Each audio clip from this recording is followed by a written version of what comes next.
السلام عليكم، مساكم الله بالخير. أنا عندي النخل حولته للري عن طريق التنقيط.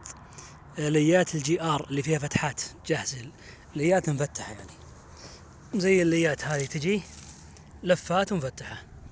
الري عندي عن طريق اللي هذا 4 بوص.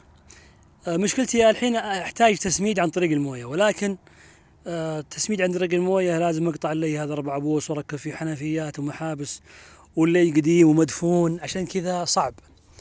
وجدت فكرة اني سويت فتحة نص بوصة هنا بالدريل، وركبت فيه حنفية ولي فقط.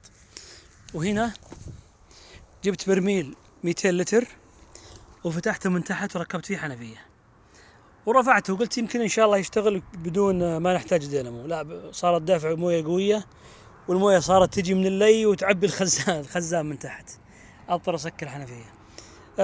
عندي في مزرعة دينامو نص حصان او ربع حصان يكفي، ركبته.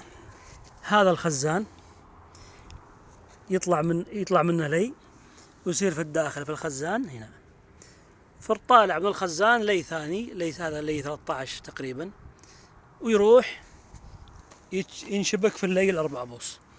نفتح الحنفية هذه ونفتح الحنفية.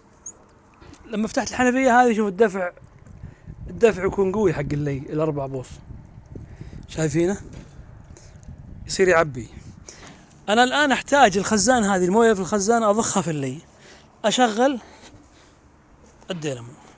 بسم الله، خلاص الآن الدينامو يسحب من البرميل هذا ويضخها في اللي حق النخل اللي رايح النخل، وما احتجت إني أقص اللي وأتعب، وحنفيات 4 بوص وسعرها غالي وتركيبها صعب لأنها مدفون اللي، يعني مو بجديد توني مركبه، أغلبه مدفون ما أقدر أحركه يعني.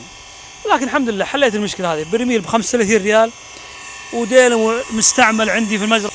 بالتوفيق للجميع، السلام عليكم.